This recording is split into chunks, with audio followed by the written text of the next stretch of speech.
Last week, you heard the story behind why and how I started my small business. In today's episode, let's dive into how booth life started for me and the journey of how I ended up with so many booths. Welcome to the Rescued and Upcycled podcast with weekly inspiration, tips on trying new techniques, and overall real talk about owning your own DIY business. Now, here's your host, Sonnet Ullenbrock. Welcome back to Rescued and Upcycled. I'm your host, Sonnet Ullenbrock of Sonnet's Garden Blooms. And in last week's episode, we ended up discussing how my business closed after 3 years in downtown Appleton. Basically, we were told that the building was up for sale, and then the individual that bought it was the owner of a business right next door, and with his intent of expanding his business. We didn't know when, and we couldn't come to terms of another lease, so we looked elsewhere and we tried to find something. Unfortunately, we did not find something that was absolutely perfect for us. So on December 31st of that year, we decided to close our storefront. It felt like we were closing our businesses. For 3 years, we have invested so much time into that business and into our brick and mortar store. It just felt devastating. And honestly, as we shut the door that one last time on December 31st, I really felt like it was the end of my business. I was thinking, what do I have now? I have a bunch of merchandise at my home, which has totally filled my garage, totally filled up my basement and my spare bedroom. It's a mess. And I have a Facebook page and I have a website with a landing page. I didn't have much, I felt like, and I didn't know what to do or where to go. And as we shut the door that last night and turned off the lights that one last time, I was heartbroken. I literally broke down and cried. I didn't know what to do. I started racking my brain. I was brainstorming and trying to figure something out. I'm like, this cannot be the end. I don't care. And like I said last week, guys, when one door closes, another one always opens. I truly believe this. I feel like this was just God's way of saying, this is not the path you need to be on any longer. You need to do something different. And that is exactly what happened. I sat down one day as I was brainstorming, and all of a sudden it hit me. Oh my gosh, there was that phone call that I had received months prior. And it was from a gal who had, at that time, just opened a location where she was having vendors at her store. And she had reached out to me. She saw me at the farm market and was so impressed with my booth setup and the products that I had offered, like all my handcrafted items, my barn quilts, and she had offered me a space in her store. But at that time, I was on a totally different journey and path. And my initial thought was, what would I do with a booth? I am barely making time for an actual storefront. All my energy is put into this. And so I politely, declined. I said I appreciated the fact that she thought of me, but it was just not the time for me to do something like that. But thank goodness she planted that seed and I remembered. And so I then reached out to her and I said, we closed our storefront, and if there's a booth ever available, I would love to be a vendor in your store. And she said, what timing? I just had a vendor come to me and say he was closing his booth this month. And she said, he's moving out. You can come and take a look at the spot, see if it's what you envision, and we can get you in probably mid-month. I'm like, oh my gosh, thank the Lord. I was like, this is something that I'm getting excited about. And so I scheduled a time. I went there, I checked the booth out, and it was absolutely amazing, you guys. So you walked into her store and there was an aisle right down the center, and there was two main booths, one onto the left and one onto the right. And it was the booth on the right. And so it was like the first thing you saw when you walked in the door was that booth. I literally almost fainted. I was like, this is so perfect. And I said, I would absolutely love to be a vendor in your store. When can I start moving in? Do you think he'll get the stuff out? Just a few items were in the booth. And she said, well, I'll talk to him. And yes, how about, she told me a day. It was like in a couple days. I'm like, all right. I looked at the booth, I measured it, and then I went home and I sketched out a diagram of how I was thinking I would lay out some of the main furniture pieces. But then I sat back and I started brainstorming about what type of vibe did I want for my booth? Where did I want to go with it? I needed to think about the walls first. And I was not liking what they had there. So, one thing, if you guys have been following me for a bit, will know that I cannot say no to any items that are given to me ever. So, a while ago, received these boards and they looked like barn board. And there were stacks of them. And I had them in my garage. And I thought, this is going to be the perfect opportunity to use these. I was getting to be very well known for my barn quilts, and I thought it would be so cool to have my walls look like a barn. I broke those out and I laid them all out in the driveway. I had the measurements down. I'm like, "Oh, I don't think there's going to be enough though for the full wall." So then I remembered my cousin. He was doing at the time house remodels, and, it was like Christmas, almost like weekly with him because he would show up and he's like, "Hey, got some vintage windows. Oh, got some vintage doors." And he knew exactly what I was always looking for. So he would be dropping off all this amazing stuff out of these house renovations that really were all going to end up just in a dumpster, and he knew how much I loved them. One thing that he had recently dropped off was I don't know if he must have redid the roof of this old pole barn, and it had all this corrugated metal. He ended up dropping off like a ton of this corrugated metal, and I'm like, "That's what I'm using for the bottom." So the top looked like a barn and the bottom had all the corrugated metal. And I started doing that. I built the walls first. My husband and I, we put the walls on a trailer. We built them actually at my house, and we put them on a trailer. We drove them there, we hauled them in, and we put them up. And what a transformation just that those walls made. I mean, it gave the entire booth a completely different look and feel. And then from there, with my diagram of how I wanted to kind of lay out the furniture pieces, I started hauling all the furniture there. And step by step, I just started adding all those. And it took many loads to get just the furniture there because we're talking like a big hutch and a dresser and there was a buffet and a table. I staged all of that. And then that is when started adding like some medium pieces. So, and then once I got all the medium pieces added, I started adding some smalls and then some soft items, such as like pillows and things like that. And it just all came together. Now, one thing I can recommend, and this is like a pro tip that I have early on in my journey discovered, is you should price every single thing in your booth because you want your booth to be ever changing. It's a little different than like your storefront where you'll have your staple pieces there, but a booth is so small that it's very easy to come up with a different furniture piece for that area unless it's designated for something like paint.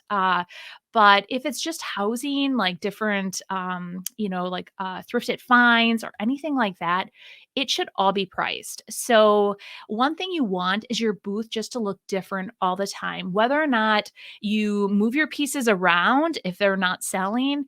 But I discovered that very early that you want to price everything. So, just a little tip. But once I got this booth up and running, you guys, it was like going so good. I realized very shortly that my life was not over at all by any means.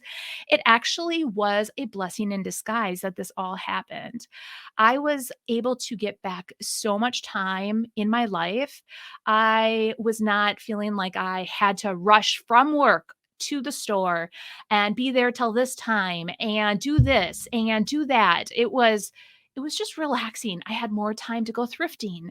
I had more time to go rummaging. I had more time to spend with my family.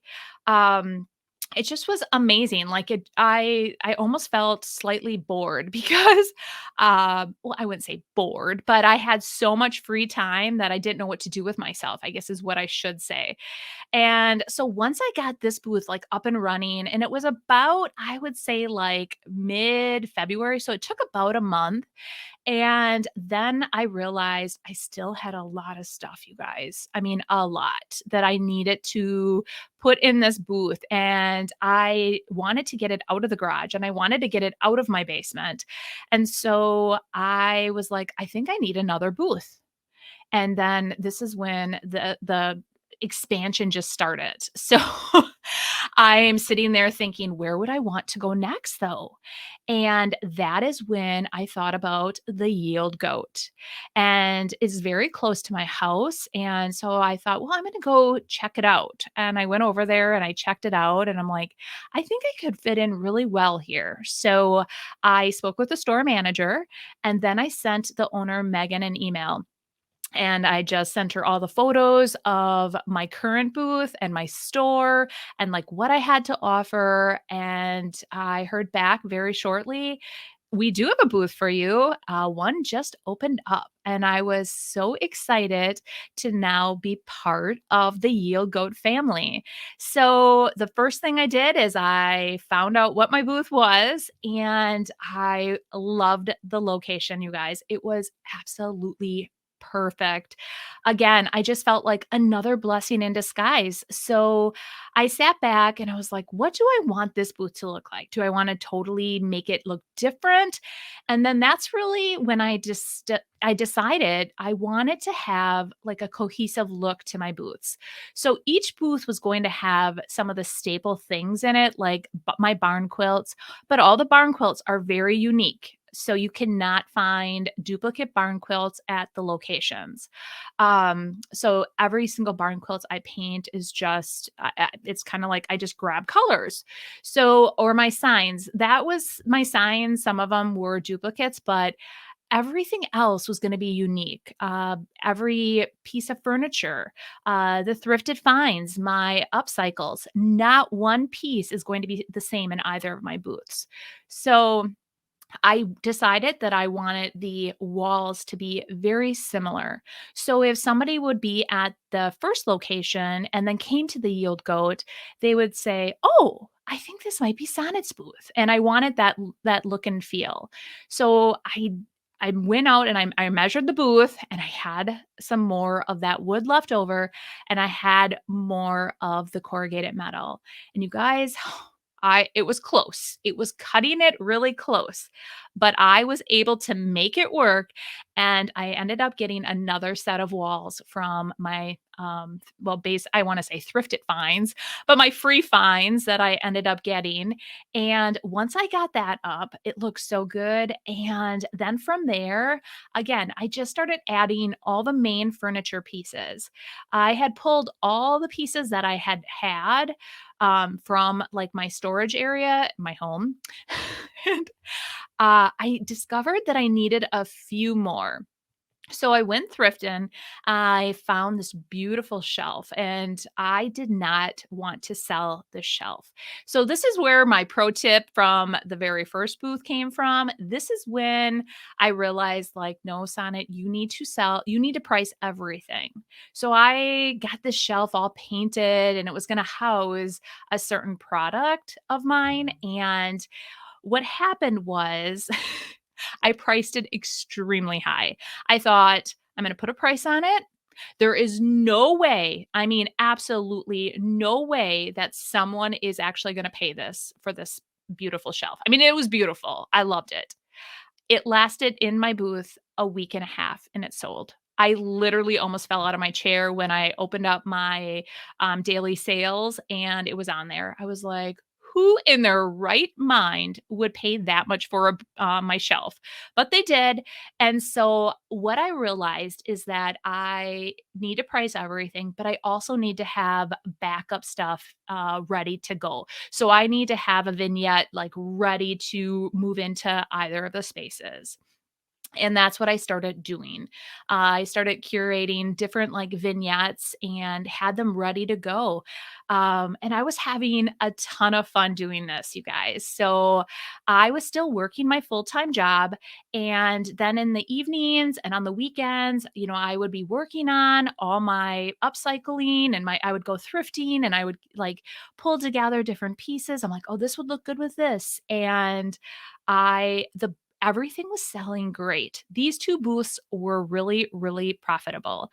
And so when I got word that another vendor location was opening and it was very close to my home, and this was Antique Up in Kimberly, I jumped on it. I was like, "I am not passing this up. I am gonna go there and I am gonna get a booth in that location."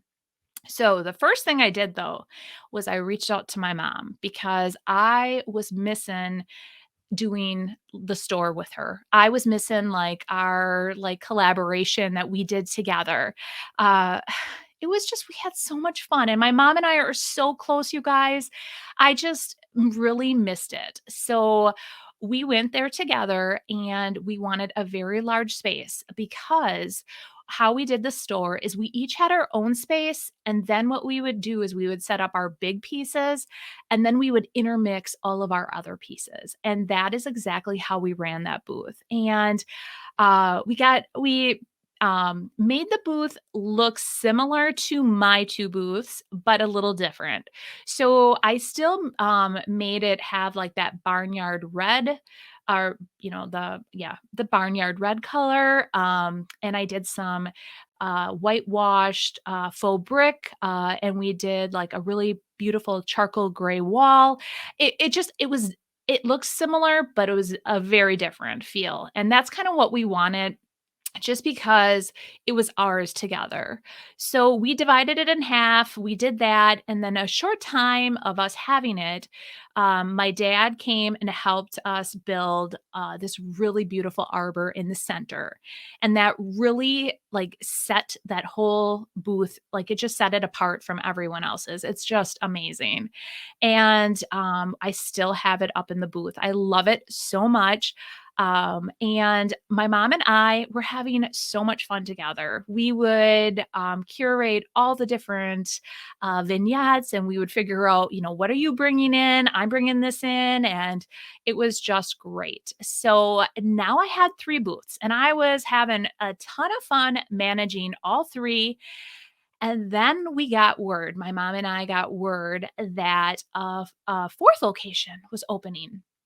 And I was super excited about this because I'm like, hey, if I'm managing 3 locations and I'm doing a pretty stellar job, and why not have a 4th location? Because how I was looking at this, and many of you may be going, oh my gosh, why do you need 4 locations? Why do you even need 3 locations?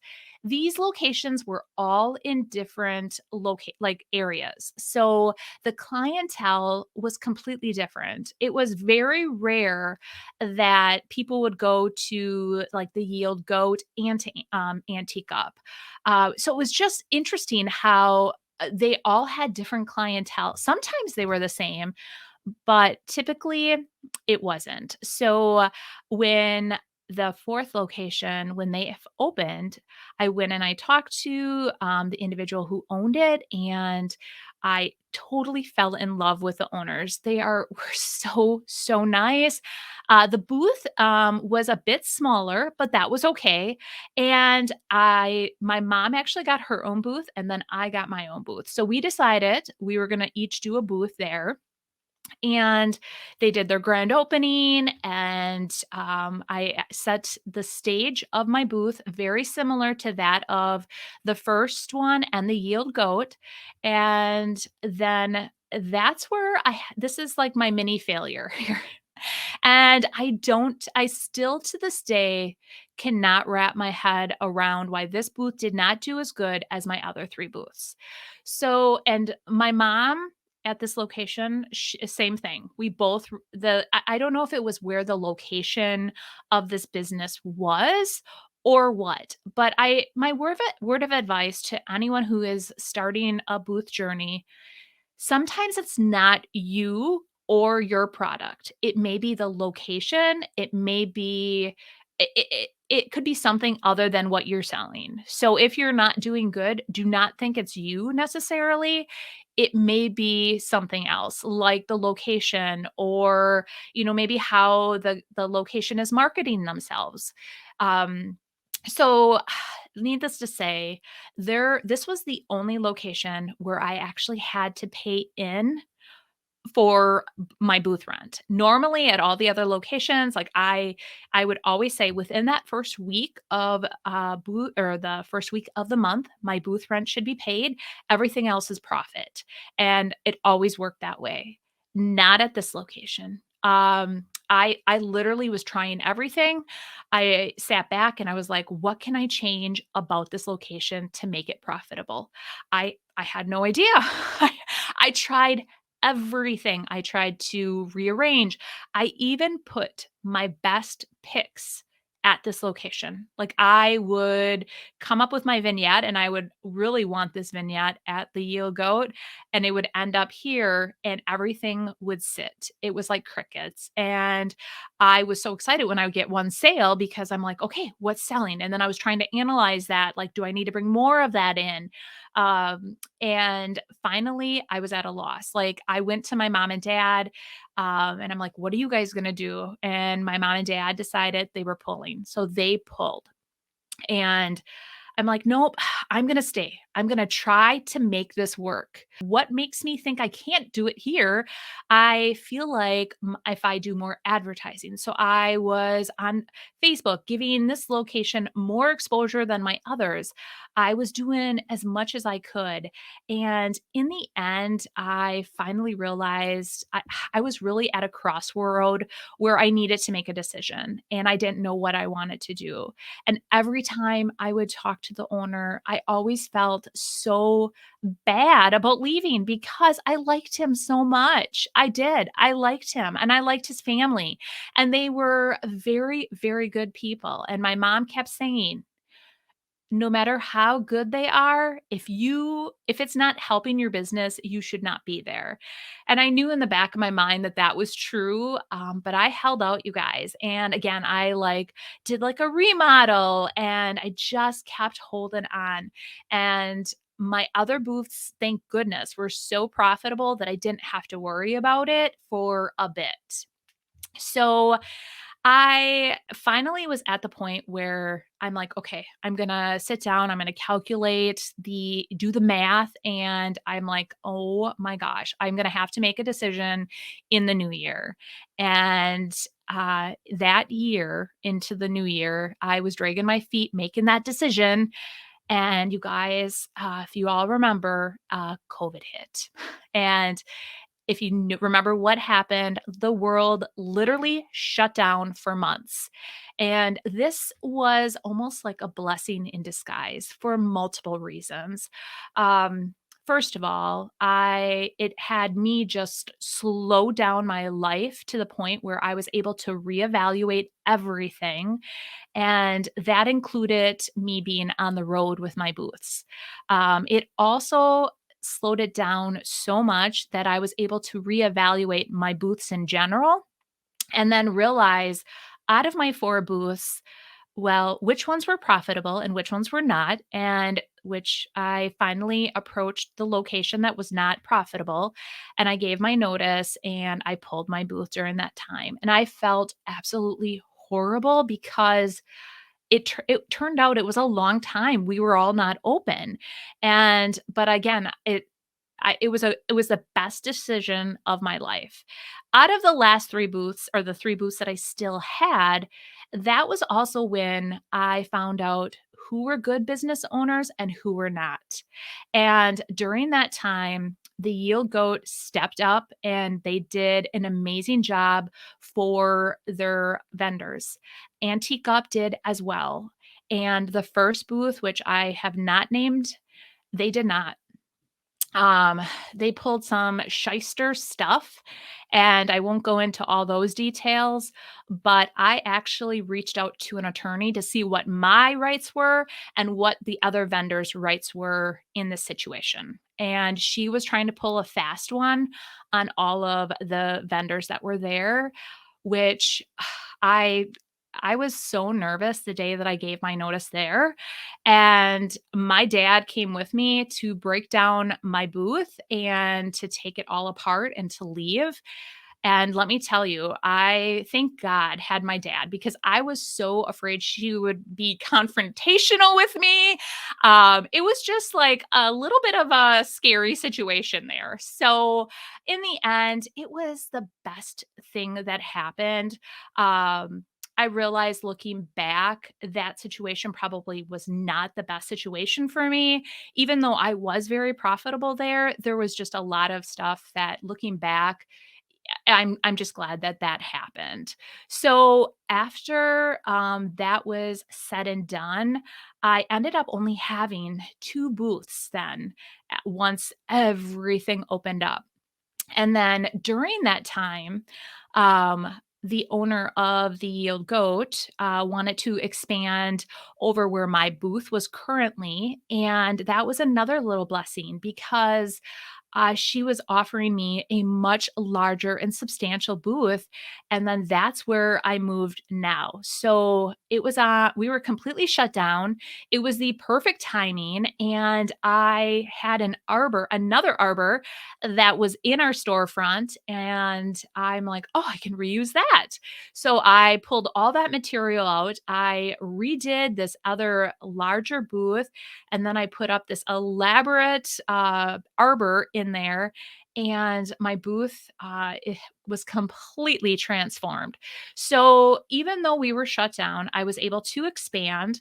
And the Yield Goat did like live sales where they would go around and do lives and sell for us. And then like people could pick it up at the door. It was so nice, like what they did. Um, the other thing that happened was shortly after we all opened back up, I received a call from the manager at Water Street Vintage and asking me if I would be interested in having a booth there. And I'm like, wow, I just shut down 2 booths. Now I'm thinking about doing a third. I'm like thinking to myself, what are you thinking, Sonnet? But Water Street Vintage is in New London. And I'm like, okay, I'll do it. So I expanded to New London. And if you have ever seen me and my YouTube channel, that is the very first video that I ever did. My booth install of Water Street Vintage. And that was such it just was the best thing that ever happened. I am so excited to be part of Water Street Vintage, and still be part of the Yield Goat and Antique Up. It's like you have to find your perfect people to surround yourself with, people that are good and have good hearts, that are looking out for their vendors. And it just, it's, that's what I would recommend. Just even like in the DIY world, you want to surround yourself with good business owners, good people. And that's why I sell the products that I do because they are good people. Um, and the last takeaway from when COVID, shut us down, and I talked about slowing my life down. I was on the road every single weekend, and you may or may not know this, but I did the farm market every Saturday, and I had mentioned that in my first video. And then after I packed up the farm market, I would head up to St. Germain and I would do the St. Germain farm and flea markets every Monday. So every Saturday and Monday I was doing this. My truck was like my like store every and during the week I would restock my little truck, but this was only during the summer. So it started Memorial Day weekend and it ran through well, like the farm market ran until the end of October and St. Germain ran till Labor Day. But every single weekend I was doing this, and I only took off, I would think, maybe like 4th of July, possibly, I think was one of the weekends I took off. But other than that, I was there dedicated to doing this. And when this all happened and I slowed down when both of the markets were shut down that summer, I'm like, oh my gosh, look at what I'm missing out on. I mean, look at all this extra time that I get at our cabin, all this extra time that I get to spend with my husband and my kids. I was and if you think about it, it was a lot of time. Okay, and I really I felt like I was missing out. And so when everything opened back up and the next year when those two markets sent me the information to sign back up, I didn't do it. I was like, "No, this is like weekends are my time to be with my family, to be with my friends, to enjoy time on the water." And it was just very eye-opening. So, people can complain about what happened during that period of time, but so many of us were able to slow our lives down and just truly enjoy those moments. And and it made me reevaluate so many things with my business. So after things got going again and then we were, because we all worked from home for my full-time job. I was mentoring this young fella, and you may all wonder, like, how did you start your YouTube channel? Well, let me tell you, in next week's episode, I am going to let you guys in on how I went from basically just owning my booths to then opening up my YouTube channel, or starting my YouTube channel, I should say, and then really diving into a full website with an online store. And we can all thank my good friend Brendan, who I mentored during, um, well, prior to me doing all of this. So that is what we are going to, like tackle in next week's episode. But I just want to say that, like by wrapping it up this week, I just slow your life down a little bit and like really evaluate what's important. And then, like with your booths, don't always think it's just like you or whatever you're offering. It could be something totally different. But I hope you've enjoyed this week and what I went through to get 4 booths and then go back down to 2 and then back up to 3. But we're going to tackle, like I said, next week, we are going to definitely tackle YouTube and how that really all got started, and talk a little bit about my friend Brendan, who we are still great friends. And thanks to him, I would not be here in my business now without all that advice. It was actually his dream to be a YouTuber, and he gave me all kinds of tips and tricks, and now I am here today. So, first and foremost, I just want to say thank you again for joining me. And please, if you are on any of the podcast platforms and you're enjoying this, don't forget to rate, review, and subscribe so you don't miss out on an episode. And you guys can find me on Instagram and Facebook at Sonnet's Garden Blooms. And I will provide, moving forward, sneak peeks of upcoming episodes. And I provide a ton more content over there. And again, if you're watching me on YouTube, don't forget to hit that subscribe button and let me know, you guys, in the comments what you're thinking about the podcast.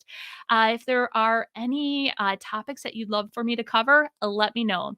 All right, guys, we will see you next week, and we're going to talk all things YouTube. Bye.